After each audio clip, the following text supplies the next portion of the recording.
చూస్ country delight, live better. ఇప్పుడే country delight app ని download చేసుకోండి. ప్రస్తుతం మనతో పాటు ఉన్నారు ప్రముఖ హైకోర్టు అడ్వకేట్ నరేష్ సుంకర గారు. ఒకసారి కొన్ని ఇష్యూస్ మీద రీసెంట్ గా జరిగిన వాటి మీద ఆయనతో మాట్లాడదాం. చట్టంలో ఎలాంటి శిక్షలు ఉన్నాయి, అసలు ఏం జరగబోతోంది అనేది ఆయన మాటల్లోనే ఇప్పుడు విందాం. నమస్తే అండి. నమస్తే అండి. రీసెంట్ గా చూసాము జీడిమెట్లలో ఒక 16 ఏళ్ల అమ్మాయి తల్లిని అత్యంత క్రూరంగా ప్రియుడితోటి ఆ తమ్ముడితోటి కలిపి చంపేసినటువంటి పరిస్థితి. సో మైనర్ కాబట్టి ఆమెకు జువైనల్ హోమ్కి పంపిస్తారు, పెద్దగా శిక్షించేది ఏమి ఉండదు అని చెప్తా ఉన్నారు చాలా మంది. అసలు ఈ పరిస్థితులు రాకూడదని కోరుకుందాము. ఎందుకంటే ఇవాళ రేపు ఇంత దారుణమైనటువంటి టీనేజ్ పిల్లలు కూడా ఇంత ఘోరంగా, ఇంత క్రిమినల్గా, ఇంత క్రూయల్గా, అసలు ఇంత వైలెంట్గా ఎలా అవుతున్నారు అనేది అర్థం కావట్లేదు. ఇదొక ఇన్సిడెంట్ అయితే, ఇక రెండో ఇన్సిడెంట్ మీరు స్క్రీన్ మీద చూస్తున్నారు. ఈమె 1 month బ్యాక్కే అతన్ని పెళ్లి చేసుకుంది. అతను ఒక సర్వేయర్గా పనిచేస్తున్నాడు. బ్యాంక్ ఎంప్లాయీతో అంతకు ముందే ఆమెకు ఇల్లీగల్ కాంటాక్ట్ ఉంది. ఆ ఇల్లీగల్ రిలేషన్ ఈమెకే కాదు, ఈమె తల్లికి కూడా ఉంది. ఒకే పర్సన్ తోటి తల్లికి కూతురికి రిలేషన్ ఉన్నటువంటి పరిస్థితి. సో అతన్ని నమ్మించి పెళ్లి చేసుకొని నమ్మించి సర్వే కోసం అని చెప్పి తీసుకెళ్తూ కారులో కూర్చోబెట్టి ముందు నుంచి వెనక నుంచి కూర్చొని గొంతు కోసేశారు అతనిది. సుపారీ ఇచ్చారు, 70,000 సుపారీ ఇచ్చింది. ఎవరంటే ఆ బ్యాంక్ ఎంప్లాయీ సుపారీ ఇచ్చాడంట. ఇంకొకటి ఏంటంటే పాపం అన్లక్కీయెస్ట్ ఫెయిల్ 5 సార్లు తప్పించుకున్నాడు లక్కీగా, 6వసారి చనిపోయాడు. సో ఎందుకు తయారవుతున్నారు అమ్మాయిలు ఎస్పెషల్లీ ఇంత ఘోరానికి పాల్పడడం ఏంటి అర్థం కాని సంఘటన. ఇంకొకటి కూడా ఉంది, అది నేను చెప్తాను. ముందు ఈ రెండింటికి సొల్యూషన్ చెప్పండి. అసలు ఏం జరగబోతుంది, ఏం చేయబోతోంది చట్టం? ఇప్పుడు చట్టం ఆర్టికల్ 14లో ఈక్వాలిటీ బిఫోర్ లా అని చెప్పని ఉంది.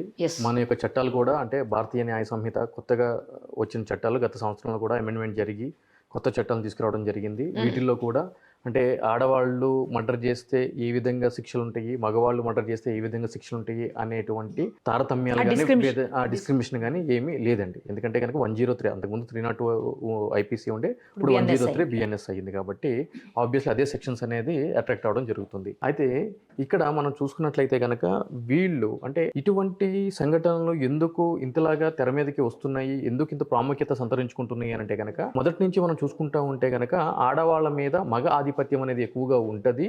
సో ఈ మగవాళ్ళ చేతిలోనే ఆడవాళ్ళు అన్యాయంగా బలైపోతున్నారు, బలాత్కారం చేయబడుతున్నారు అని చెప్పి కూడా అనాదిగా మనము వీటి గురించి మాట్లాడుకుంటూ ఉన్నాము. ఆ విధమైనటువంటి న్యూస్ కూడా చూస్తూనే ఉన్నాము. దానికి సంబంధించి కొన్ని ప్రత్యేకమైన చట్టాలు ఆడవాళ్ళకి కూడా పెట్టడం జరిగింది. వాళ్ళ మీద ఇటువంటి ఏదైనా క్రైమ్స్ జరిగినప్పుడు తక్షణము జ్యుడిషియక్షన్స్తో సంబంధం లేకుండా ఎక్కడైనా సరే కంప్లైంట్ ఇస్తే తక్షణం ఎఫ్ఐఆర్ చేసి సంబంధించిన పోలీస్ స్టేషన్ కూడా దాన్ని ట్రాన్స్ఫర్ చేయాలి అని చెప్పి కూడా క్లియర్గా పొందుపరిచింది. ఇటువంటి సంఘటనలన్నీ మనం చూసినప్పుడు కొత్తగా ఇప్పుడు ఏం జరుగుతుంది అని అంటే కనుక ఇటువంటి చట్టాల్లో మగవాళ్ళ మీద కూడా ఇటువంటి అన్యాయాలు జరిగినప్పుడు అక్కడ కూడా 0 ఎఫ్ఐఆర్ చేయాలి, ఎటువంటి తారతమ్యం లేకోకుండా తక్షణము సంబంధించిన జ్యుడిషియక్షన్కి ఫార్వర్డ్ చేయాలి అనే విధంగా మళ్ళీ క్రిమినల్ అమెండ్మెంట్స్ చేయాలేమో అని చెప్పి అనిపిస్తుంది. ఎందుకంటే ఇది ఒక్కటే కాదు, కొన్ని రోజుల ముందే హనీమూన్ సంఘటన మనం చూసుకున్నాం ఇండోర్లో. సో ఇటువంటి సంఘటనలు చాలా ఉన్నాయి. అటు వైజాగ్లో జరిగిన సంఘటనలు కానీ ఇవన్నీ కూడా జరుగుతూనే ఉన్నాయి. కానీ తెర మీదకి వచ్చేటివి చాలా కొన్ని మాత్రమే ఉంటున్నాయి. అదేవిధంగా తెర మీదకి రానివి ఎన్నో సంఘటనలు ఉన్నాయి. అయితే వీటిలన్నిటికీ కారణం ఏంటి అని అంటే కనుక ఈరోజు దౌర్భాగ్యమైన పరిస్థితి ఏంటంటేనండి, ఈ సోషల్ మీడియా అనేది చాలా దారుణంగా తయారైపోయింది.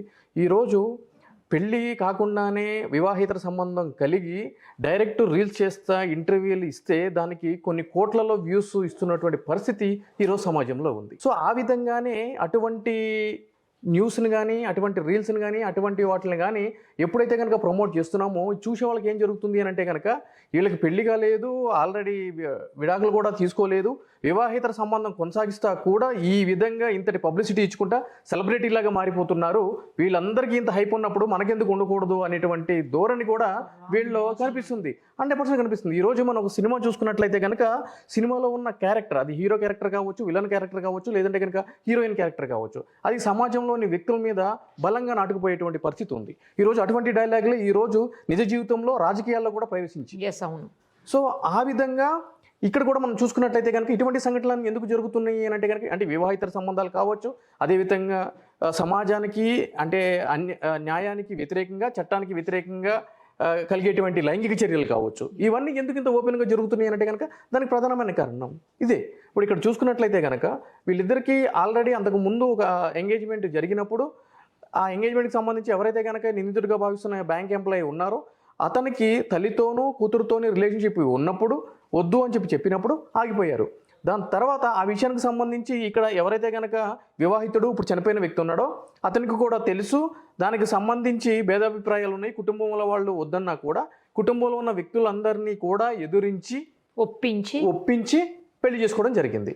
పెళ్లి చేసుకున్న తర్వాతే 2వ రోజో 3వ రోజో అతనికి తెలిసిన విషయం ఏంటి అంటే కనుక అతను ఆమె ఇంకా స్టిల్ అటువంటి ఇల్లిసిట్ రిలేషన్షిప్ ఆ బ్యాంక్ మేనేజర్తో మెయింటైన్ చేస్తుంది అని చెప్పి తెలుసు, మందలించడం జరిగింది. అవును. ఇక్కడ కూడా ఏం జరుగుతుంది అని అంటే కనుక మగవాళ్ళ విషయానికి వచ్చేటప్పటికి గతంలోకి ఇప్పటికీ పోలీసులు ఏమవుతుందంటే ఆడవాళ్ళ తరపున చట్టాలు బలంగా ఉండటం చేత వాళ్ళు చేసిన ఇటువంటి కార్యకలాపాలు, అనైతిక కార్యక్రమాలు ఏవైతే ఉన్నాయో వాటి గురించి భర్తలకు తెలిసినా, లేదంటే కనుక అదేవిధంగా లవ్లో ఉన్న వాళ్ళైతే కనుక ప్రేమికుడికి తెలిసినా కూడా ఏమి అనకుండా మందలించి సరే ఇక్కడతో ఏదో చేసావు వదిలేసే, ఇక నుంచి ఏంటి అనేది మనం చూసుకుందామని చెప్పి ఎప్పుడైతే కనుక సర్దుకుపోయే ధోరణితో వాళ్ళు ఉంటున్నారో అది వాళ్ళ ప్రాణం మీదకి తీసుకున్న అడ్వాంటేజ్ అవుతుంది. అంటే వీడేమి చెయ్యలేడు, అప్పుడు అటువంటిప్పుడు మనం ఏం చేసినా నడిచిపోతుంది కదా, అక్కడే తెంచుకున్న అయిపోయి వాళ్ళ బ్రతికుండేవాడేమో. ఎగ్జాక్ట్లీ. ఇంకో విషయం ఏంటి అంటే కనుక ఈ రోజు ఈ మ్యారిటల్ స్టేటస్కి సంబంధించి కూడా ఈ మగవాళ్ళకి సంబంధించి పిల్లల్ని చూస్తే ఇప్పుడు ఎందుకంటే కనుక ఆడపిల్లలకి సంబంధించి డిమాండ్ ఎక్కువగా ఉంది.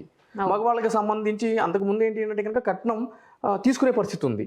ఈ రోజు కట్నం ఎదుర్చేటువంటి పరిస్థితి ఉన్నా కూడా ఆడపిల్లల సంఖ్య తక్కువగా ఉండటం చేత, సరి సమానమైన ప్రొఫైల్స్ దొరకపోవడం చేత, దట్టు ఆడవాళ్ళకి financial independence and socio economic status పెరిగిపోవడం చేత వాళ్ళు కూడా ఒక ఇండివిజువాలిటీ అనేది రావడం జరిగింది. ఈరోజు మగవాళ్ళకి ఏమాత్రం తక్కువ కాకుండా ఇన్ఫ్యాక్ట్ చెప్పాలి అంటే కనుక ఎక్కువగానే వాళ్ళు బ్రతుకుతున్నారు.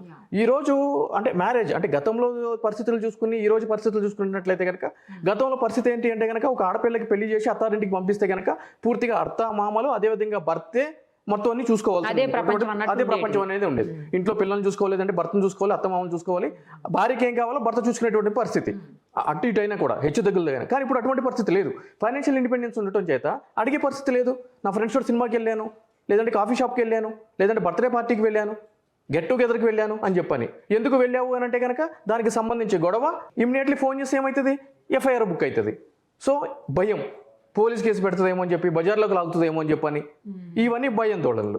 ఇవన్నీ కూడా ఏం జరుగుతున్నాయి అని అంటే కనుక కప్పిపుట్టుకునేటువంటి దూరంలోకి వెళ్ళిపోవడం చేత నన్ను ఎవరు ఏమీ చేయలేటువంటి పరిస్థితి వీటిలన్నిటికీ దారితీస్తుంది. ఈ తల్లి విషయంలో కూడా అంత మైనర్ అమ్మాయి అంత క్రూయల్గా ఎలా ఆలోచించగలిగింది? అసలు లవర్ని తీసుకొచ్చి అతని బ్రదర్ని తీసుకొచ్చి కన్న తల్లిని కళ్ళెదురుగుండా చంపేయటం అనేది అసలు ఎంత క్రూరత్వం అండి, ఎంత దారుణం ఇది. ఈరోజు నిర్భయ సంఘటన జరిగినప్పుడు కూడా మైనర్లకు సంబంధించి వాళ్ళ యొక్క స్టేటస్, ఈరోజు మన భారత రాజ్యాంగంలో 18 సంవత్సరాల నిండిన వాళ్ళకి ఓటు హక్కు వేసేటువంటి హక్కుని రాజ్యాంగం ప్రసాదించింది. అంటే దాని అర్థం ఏంటి అంటే కనుక 5 సంవత్సరాల మన బంగారు భవిష్యత్తుని నిర్ధారించుకోవడానికి మనకి మన యొక్క మైండ్కి అటువంటి మెచ్యూరిటీ ఉంటుంది అని చెప్పి భావించి 18 సంవత్సరాలకి ఇవ్వడం జరిగింది. అయితే ఈ రోజు మనం చూసుకున్నట్లయితే కనుక ఇటువంటి నేరాలు జరిగినప్పుడు నిర్భయ సంఘటనలో కూడా 16 సంవత్సరాల వ్యక్తి దాంట్లో ఆ క్రైమ్లో పార్టిసిపేట్ చేసినప్పుడు ఈ యొక్క ఏజ్ అనేది నెంబర్కి సంబంధించి కాదు, వాళ్ళ యొక్క మైండ్ సెట్కి సంబంధించి అని కూడా మెడికల్ టెస్ట్ చేసి 16 సంవత్సరాలకు సంబంధించి ఒకవేళ ఆ విధంగా ఎవరైనా సరే నేరాలకు పాల్పడితే వాళ్ళ యొక్క మైండ్ సెట్ని బట్టి వాళ్ళ యొక్క మెడికల్ టెస్ట్ చేసి వాళ్ళ యొక్క ఫిట్నెస్ ఆధారంగా వాళ్ళని మేజర్గా ట్రీట్ చేయాలి అనేది కూడా చాలా సందర్భాల్లో సుప్రీంకోర్టు వారు ఇచ్చినటువంటి తీర్పుల ప్రకారం మనం చూస్తాం. 18 తీసి 15కో 16కో పెడితే అయిపోద్దండి. అయితే ఇక్కడ క్రైమ్ చేయడానికి మనం ఇక్కడ చూసినట్లయితే కనుక ఇప్పుడు ఢిల్లీకి సంబంధించి కొన్ని స్కూల్స్లో వాటిల్లో కూడా డ్రగ్స్ తీసుకుంటా 7th క్లాస్ పిల్లలు 4th క్లాస్ 3rd క్లాస్ పిల్లల మీద అత్యాచారాలు చేసిన సందర్భాలు కూడా మనం చేశాము. అయ్యో మీరు ఆ మాట అంటే గుర్తుకొచ్చింది. ఇక్కడ లోకల్లోనే కూకట్పల్లిలో సంబంధించిన ఒక ప్రైవేట్ స్కూలు, నేను నేమ్ చెప్పలేను, ఆ ప్రైవేట్ స్కూల్లో ఒక 11 ఏళ్ల పిల్లోడు సేమ్ 10 ఏళ్ళ 11 ఏళ్ల పిల్లకు లవ్ లెటర్ రాశాడంట. ఆ పిల్ల రిజెక్ట్ చేసింది, లవ్ లెటర్ని రిజెక్ట్ చేసిందని చెప్పేసి బ్లేడ్ పెట్టి ఆ పిల్లని కోసాడండి. ఏంటి అసలు ఇది?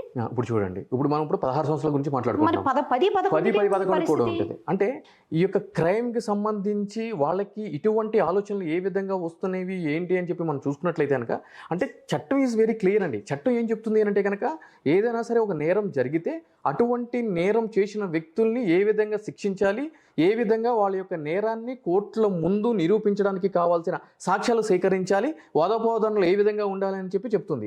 కానీ ప్రివెన్షన్ మెజర్ అనేది ఎక్కడుంటుంది అంటే చట్టాలు, ఏ చట్టాల్లో కూడా prevention is better than cure అని చెప్పని అన్నారు. ఆ ప్రివెన్షన్ మెజర్స్ ఉండదు కదా. ఈ ప్రివెన్షన్ మెజర్స్ అనేది ఎక్కడి నుంచి ఉంటుంది? కుటుంబం నుంచి ఉంటుంది. ఈరోజు ఇక్కడ చూసుకున్నట్లయితే కనుక అంటే ఇన్స్టాగ్రామ్కి సంబంధించి ఎవరైతే కనుక తల్లిని చంపిందో ప్రియుడితో కలిసి, ఆ ప్రియుడు వాళ్ళ తల్లిని కొన్ని మీడియా ఛానల్స్ ఇంటర్వ్యూ చేస్తూ ఉంటే కనుక మంచిగా చేసిండు చంపి, అని చెప్పని అంటే నేను మాట్లాడలేని భాషతోటి మాట్లాడటం జరిగింది. ఆమెకి కొంచెం మెంటల్ కండిషన్ బాగలేదని విన్నామండి. ఎగ్జాక్ట్లీ మెంటల్ స్టేటస్ బాగలేదని చెప్పని అనుకుందాము. అటువంటి పరిస్థితుల్లో పెరిగిన వ్యక్తి యొక్క ఆలోచన తీరు ఏ విధంగా ఉంటుంది? ఏ విధంగా ఉంటుంది అంతేలేండి. ఇప్పుడు ఇంటిలో ఏ విధంగా ప్రభావితం చేస్తాము, ఇప్పుడు పిల్లల ముందు కూడా మనం యొక్క వాడే పదజాలము చాలా జాగ్రత్తగా వాడాలి అని చెప్పని అంటున్నాం. కరెక్ట్. ఎందుకు అంటే కనుక చాలా షార్ప్ గా గ్రాప్ చేస్తారు పిల్లలు అని చెప్పని. మన యొక్క బిహేవియర్ ఏ విధంగా ఉంటేనే వాళ్ళ యొక్క బిహేవియర్ ఆ విధంగానే ఉంటుంది. తప్పు అని ఖండించకపోగా దాన్ని సమర్థించడం. ఎగ్జాక్ట్లీ. ఇప్పుడు ఏదైనా ఒక స్నాక్ తీసుకుని వెళ్ళి స్కూల్కి పంపించాం అనుకోండి, పక్కన పిల్లలు ఎవరైనా స్నాక్ లోకి వెళ్ళి ఒకటి తీసుకున్నారు అనుకోండి, ఇంటికి వచ్చిన తర్వాత మమ్మీ నా స్నాక్ బాక్స్ లోకి వెళ్ళి పక్కన వాళ్ళు తీసుకున్నారంటే కనుక ఈసారి తీసుకుంటే వెళ్ళి చంప మీదకి వెళ్ళి కొట్టు అని చెప్పారు అనుకోండి, అదేమైతుంది? ఇన్ఫ్లుయెన్స్ ప్రేరేపించడం జరుగుతుంది. అంతే, కరెక్ట్. అయితే పర్లేలే నాన్న తీసుకుంటే ఏముంది అని అంటే అక్కడతో అయిపోతుంది. రేపటి నుంచి నీకు ఒక 2 పీసులు ఎక్కువ పెడతానని చెప్పి ఎప్పుడైతే పేరెంట్ చెప్తారో షేరింగ్ అలవాట్ అవుతుంది. అప్పుడు అంటే ఏమంటారు, రిలేషన్షిప్ కూడా మంచిగా ఉంటుంది, బాండింగ్ కూడా ఫ్రెండ్ కి రిలేషన్షిప్. కానీ ఎంతమంది పేరెంట్స్ ఈ విధంగా చెప్పేటువంటి పరిస్థితుల్లో ఉన్నారు ఈ రోజు? 100% నేను కూడా I agree with you. So ఇక్కడ ఏం జరుగుతుంది అని అంటే కనుక నేరం యొక్క దీనికి ప్రధానమైన కారణం అంటే ఒక వ్యక్తికి నేరం చేయాలి అని చెప్పే ఆలోచన వచ్చింది అని అంటే కనుక దానికి ప్రధానమైన కారణం, దాన్ని వేళ్లలోకి మనం వెళ్ళాలి. అంటే కుటుంబ వ్యవస్థలు ఏ విధంగా ఉన్నాయి, స్కూల్స్లో ఎటువంటి స్కూల్స్లో మనం పిల్లల్ని చదివిస్తున్నాము, స్కూల్ నుంచి వచ్చిన తర్వాత అంటే కొంతమంది ఏం చేస్తారు అంటే కనుక నేను బిజీ షెడ్యూల్, మదర్ బిజీగా ఉంటుంది, ఫాదర్ బిజీగా ఉంటారు, ఇద్దరు ఆఫీస్కి వెళ్తారు లేదంటే బిజినెస్కి వెళ్తారు, కార్పొరేట్ స్కూల్లో చదివిస్తున్నాం కదా, వాళ్ళే లంచ్ పెడుతున్నారు, వాళ్ళే బ్రేక్ఫాస్ట్ పెడుతున్నారు, వాళ్ళే డిన్నర్ పెడతారు, వాళ్ళే. ఇంకొకటి తెలుసా మీకు, ఇంకొక కీలకమైన అంశం నేను ఒకసారి లాస్ట్ టైం చూసానండి. ఒక పెద్ద కార్పొరేట్ 2 స్కూల్స్ సంబంధించిన కార్పొరేట్ స్కూల్స్ 2 కూడా పిల్లలు అనమాట, కార్పొరేట్ స్కూల్స్ పిల్లలు, గచ్చిబౌలి ఏరియాలో పెద్ద స్కూల్స్ అవి. ఆ 2 స్కూల్స్ పిల్లలు దాదాపు 6th క్లాస్ నుంచి 10th క్లాస్ వరకు పిల్లలు ఈ సిగరెట్ కాలుస్తున్నారు. పోలీసులు ఒక ఫ్లైఓవర్ బ్రిడ్జ్ కింద వాళ్ళని పట్టుకున్నారు, పిల్లల్ని పట్టుకొని పేరెంట్స్ని పిలిచి కౌన్సిలింగ్ చేశారు, స్కూల్స్లో కౌన్సిలింగ్ చేశారు, ప్రిన్సిపల్స్ని అన్నీ అయినాయి. అయిన తర్వాత నేను అప్పుడు ఆ డీసీపీని ఇంటర్వ్యూ చేశాను. దాంట్లో ఎవరు ఒక ఆఫీసర్, నాకు గుర్తులేదు, ఒక పోలీస్ ఆఫీసర్ని ఇంటర్వ్యూ చేశాను, డీసీపీనో సీఎన్ ఎవరో సంథింగ్ ఇన్వెస్టిగేటింగ్ ఆఫీసర్. చేసినప్పుడు ఆయన, సార్ వాళ్ళకి ఈ సిగరెట్లు కాల్చాలంటే కనీసం 5-6 thousand ఉంటుంది కాస్ట్, ఎట్లొచ్చింది వాళ్ళకి ఈ సిగరెట్, ఎలా వచ్చింది, ఎలా కాల్చగలుగుతున్నారు వాళ్ళు అని అడిగితే ఆయన ఏం చెప్పారు తెలుసా, అమ్మ వాళ్ళ పాకెట్ మనీ ఎంత తెలుసా పర్ మంత్ అని అడిగారు. ఎంత సార్ అని అన్న, 1 lakh rupees అంట. ఏంటండి చాలామందికి శాలరీస్ కూడా ఉండవు కదా, 1 lakh పాకెట్ మనీ ఏంటి సార్ అంటే ఏం చెప్తారు ఆయన కూడా, అంటే అలా ఇస్తున్నారు పేరెంట్స్. 1 lakh పాకెట్ మనీ ఏంటండి అసలు? డ్రగ్స్ ఏంటండి ఈరోజు పేరు మోసిన స్కూల్స్లో డ్రగ్స్ కల్చర్. డ్రగ్స్ ఏ విధంగా వస్తుంది? డార్క్ వెబ్ అనేది అంటే ఒక 4th క్లాస్ 5th క్లాస్ చదివే పిల్లలు డార్క్ వెబ్లోకి వెళ్ళి డ్రగ్స్ని ఆర్డర్ చేసి తీసుకుని వాడగలుగుతున్న పరిస్థితి ఉంది అంటే కనుక వాళ్ళు ఎంత అడ్వాన్స్డ్లో ఉన్నారు. తర్వాత డబ్బు మనీ ఎక్కడ నుంచి వస్తుంది అసలు అంత మనీ వాళ్ళకు? వీళ్ళ మీద మానిటరింగ్ అనేది ప్రాపర్గా ఉండట్లేదు పేరెంట్స్ దగ్గర నుంచి. ఎందుకు అనంటే కనుక మేము కార్పొరేట్ స్కూల్స్ లో వేసాం, వాళ్ళు చదువుకుంటున్నారు, వాళ్ళు వస్తున్నారు, అంతే ఇచ్చేసాం వాళ్ళకి. సో ఆ ఎమోషన్ బాండింగ్ అనేది పేరెంట్స్ తోటి పిల్లలకి ఎప్పుడైతే దూరం అవుతుందో అప్పుడు ఇటువంటి సంఘటనలన్నీ కూడా తెర మీదకి రావడం జరుగుతుంది. మనం అందరం కూడా బాధపడాల్సిన ఆవశ్యకత ఏర్పడుతూ ఉంటుంది. ఇప్పుడు ఇక్కడ కూడా మనం చూసుకున్నట్లయితే కనుక ఈ ఇన్స్టాగ్రామ్లో ఎప్పుడైతే కనుక రీల్స్లో ఈ వ్యక్తి పరిచయం అయ్యాడో, పరిచయం అయిన తర్వాత కొన్ని రోజులు కలిసి తిరిగారో, ఆ విషయం కూడా ఎవరైతే కనుక ఈ పాప ఉందో అంటే చంపిన అమ్మాయి వాళ్ళ తల్లికి కూడా తెలుసు. దాని తర్వాత అబ్జెక్షన్ చేసింది.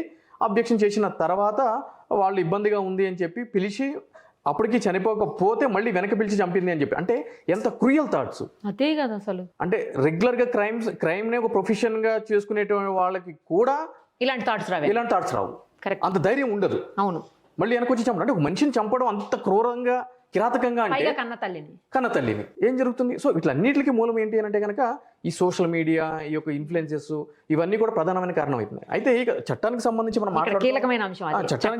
మనం మాట్లాడుకోవాలి అని అంటే కనుక ఇప్పుడు ఆ క్రైమ్ జరిగింది, దానికి సంబంధించి ఇన్వెస్టిగేషన్ ఏ విధంగా ముందుకు వెళ్తుంది ఏంటి అని చెప్పి పోలీస్ అధికారులు తక్షణం అసలు ఏం జరిగింది ఏంటి అని చెప్పి ఆ క్లూస్ను బట్టి, ఆమె ఇచ్చిన కన్ఫెషన్ రిపోర్ట్ను బట్టి అక్కడ క్లియర్గా చెప్పడం జరిగింది. కాకపోతే ఇక్కడ మనం చూసుకోవాల్సిన అంశం ఏంటి అని అంటే కనుక ఇప్పుడు దీంట్లో ఈ అమ్మాయిని ఎప్పుడైతే కనుక అబ్బాయి ఇంట్లోకి వెళ్ళి తీసుకుని వెళ్ళిపోయాడో, ఆల్రెడీ జరిగింది, ఈ అమ్మాయి వాళ్ళ తల్లి సంబంధించి పోలీస్ స్టేషన్లో మిస్సింగ్ కంప్లైంట్ పెట్టడం జరిగింది. ఓకే, మిస్సింగ్ కంప్లైంట్ పెడితే వాళ్ళు అబ్బాయి యొక్క మొబైల్ నెంబర్స్ లొకేషన్ ట్రేస్ చేసి ఫోన్ చేసి రమ్మని చెప్తే వెనక్కి రావడం జరిగింది. ఈ అమ్మాయిని అతనికి అంటే లైక్ వాళ్ళకి అప్పచెప్పడం జరిగింది, వాళ్ళ అమ్మకి.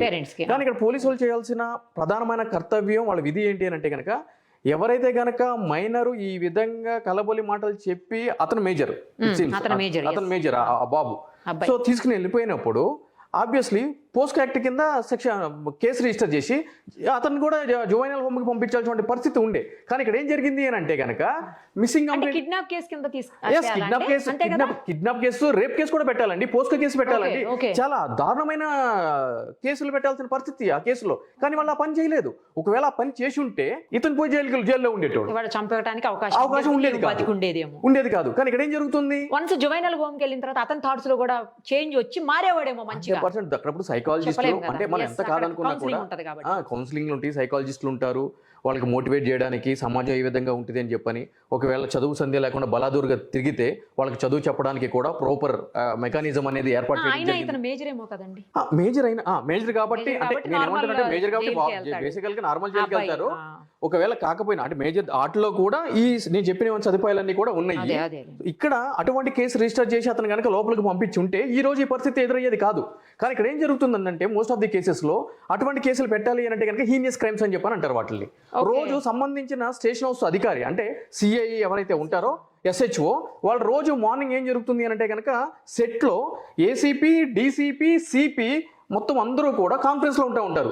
నీ స్టేషన్ లో ఏ క్రైమ్ జరిగింది, నీ స్టేషన్ లో ఎంత క్రైమ్ రేట్ పెరిగింది అని చెప్పినప్పుడు ఇటువంటి హీనియస్ క్రైమ్స్ జరిగినప్పుడు పై అధికారులు ఏం చేస్తారంటే కింద అధికారులు అటువంటి క్రైమ్ జరిగిన మీరు ఎందుకంటే కూర్చున్నది లూప్ లైన్ నడువు, నీకు చేత కాకపోతే లాండ్ ఆర్డర్ మెయింటైన్ చేయకపోతే అని చెప్పని అక్షంతలు పడతా ఉంటాయి. సో కాబట్టి వాటిని తప్పించుకోవాలి అని అంటే కనుక క్రైమ్ రేట్ తక్కువ చూపించాలి. అప్పుడు అసలు ఈ క్రైమ్ కింద రిజిస్టర్ చెయ్యరు. సార్ మిస్సింగ్ కంప్లైంట్ అయింది సార్, ట్రేస్ చేసాం సార్, ఇచ్చేసాం సార్, క్లోజ్ సార్ అని చెప్పని అంటారు, లెటర్ తీసుకున్నాం సార్ అని చెప్పని అంటారు. కానీ ఇక్కడ చేయాల్సింది ఏంటి, అక్కడ పోస్ట్ యాక్ట్ రిజిస్టర్ చేయాలి, రేప్ కేసు రిజిస్టర్ చేయాలి, కిడ్నాప్ కేసు రిజిస్టర్ చేయాలి, అతను జైలుకి పంపించుంటే కనుక మినిమం ఒక 90 రోజుల్లో 100 రోజులు లోపల ఉండేవాడు, మారేవాడేమో. ఇప్పుడు వాళ్ళకి ఏమైపోయిందంటే ఏమైంది, పోలీసులు పిలిచారు, పంపించేశారు, ఇంకోసారి చేయొద్దురా అని అన్నారు, అంతేకాదు మీరు చేసేది ఏముంది. సో అక్కడ జరిగిన ప్రధానమైన తప్పిదం అది పోలీస్ శాఖ నుంచి చట్టపరంగా. మిగిలిన కేసులు ఏ విధంగా చేస్తున్నారు, ఇక్కడ ఏం జరుగుతుంది అని అంటే కనుక వీళ్ళకి కూడా అమ్మాయి తప్పిపోయింది, వెళ్ళిపోయింది కాబట్టి వచ్చింది. ఈ పేరెంట్స్కి వాళ్ళకి ఆలోచన ఏముంటుంది అని అంటే కనుక కింది స్థాయిలో నేను అనేది ఇష్టపడింది, ఆ పూర్వంతో తిరుగుతుంది, వెళ్ళిపోయింది, వచ్చేసింది కదా అమ్మాయి మన ఇంటికి అని చెప్పి కేసు ఎందుకని వీళ్ళు కూడా అంటుండొచ్చు. ఆ యాంగిల్ కూడా ఉంటుంది. అది కూడా ఎందుకంటే అవుట్లెట్ గా అక్కడే తోసేయాలని కాదు, ఇటు సైడ్ నుంచి కూడా మనం ఆలోచించాలి. సో ఈ యాంగిల్ కూడా ఉంటుంది. అది ఉండటం చేత ఈ రోజు ఆ అమ్మాయి పరువు పోద్ది, కేసు పెడితే పెద్దదయ్యి అమ్మాయి పరువులు పోతాయి, ఈ కుటుంబం మొత్తం ఇదవుతుంది అని పరువు పోవడానికి ఇక్కడ చట్టం క్లియర్ గా చెప్పిందండి. ఇటువంటి ఆడవాళ్ళకు సంబంధించిన ఈ రేప్ కేసులకు సంబంధించి కానీ లేదు అంటే కనుక ఏ ఇతర బాడీ అఫెన్స్ సంబంధించి కానీ విక్టిమ్ ఐడెంటిటీ డిస్క్లోజ్ చేయొద్దు అని చెప్పాను. చేయొద్దని చెప్పినా కూడా ఆ కుటుంబంలో జరిగింది కాబట్టి ఆ చుట్టుపక్కల వాళ్ళకి కన్ఫామ్ గా తెలిసిపోతుందండి. ఇప్పుడు ఆల్రెడీ వేరే తోటి తీసుకుని వెళ్ళిపోయాడు, మిస్సింగ్ కేసు తీసుకొచ్చినప్పుడు తెలిసిన విషయం ఇది తెలిసే ఉంది, అది తెలిసే ఉందండి. అంటే వీళ్ళు కేసు పెట్టించారు, చుట్టూ తిరుగుతున్నారు, తిరగాలిగా కోర్టుల చుట్టూ కూడా. అది ఎట్లయినా సరే సెటిల్మెంట్లు అయితే అండి. రేపు ఇప్పుడు ఎన్నో కేసులు ఏం జరుగుతుంది అని అంటే కనుక ఒకవేళ అయితే రేపొద్దున మెజిస్ట్రేట్ వారి ముందే మేము కన్సెంట్, ఇప్పుడు అమ్మాయి మేజర్ అవుతుంది, మేజర్ అయినప్పుడు ఆమె ఇష్టం, ఆమెకి మేజర్ అయిన తర్వాత కూడా అతని మీద ఇష్టం ఉండి నేను పెళ్లి చేసుకుంటాను అని అంటే కనుక that is a secondary. Court consider చేస్తుందా చేయదా అనేది అది depends upon the magistrate and law circumstances మీద ఆధారపడి ఉంటుంది. కానీ అటువంటిది ఇక్కడ జరగలేదు కదా. సో అది తప్పిదం ఇప్పుడు వరకు ఎవరు అంటే ఎంతమంది ప్రజెంట్ చేసినా కూడా ఈ యాంగిల్లో ఈ కేసుని ఎవరు ప్రొజెక్ట్ చేయలేదు. చేసుంటే కనుక ఈ రోజు ఇది జరిగేది కాదు. అక్కడికి సంబంధించి కూడా గద్వాల్ కేసులకి సంబంధించి రెండో కేసు ఆ సర్వేయర్ ని చంపిన కేసులో కూడా అతనికి తెలిసినా కూడా వివాహితర సంబంధం ఉంది అని చెప్పి తెలిసినా కూడా అతను యాక్సెప్ట్ చేసి ఆమెను రమ్మంటాం. ఇంకో విషయం ఏంటంటే కనుక ఆ కేసు ప్రూవ్ కాదు. ఇప్పుడు ప్రాథమికంగా అరెస్ట్ చేస్తారేమో, 90 రోజులు లోపల ఉంటారేమో కానీ శిక్ష పడే అవకాశాలు లేవు. ఎందుకంటే కనుక మెటీరియల్ ఆబ్జెక్ట్ అంటే ఏదైతే కనుక ఆయుధాలతో చంపారో ఆయుధాలన్నీ తీసుకెళ్లి నదిలో పడేశారు, దాన్ని రికవర్ చేయలేరు. చూడండి చక్కగా డాన్స్ చేస్తున్నారు అంటే తీసుకెళ్లి పారేశారు. ఆ మెటీరియల్ ఏదైతే కనుక మర్డర్ కి ఉపయోగించిన వెపన్స్ ఏవైతే ఉన్నాయో పేక్కోసి చంపారు కారులో. అవును, పీక్కోసారు.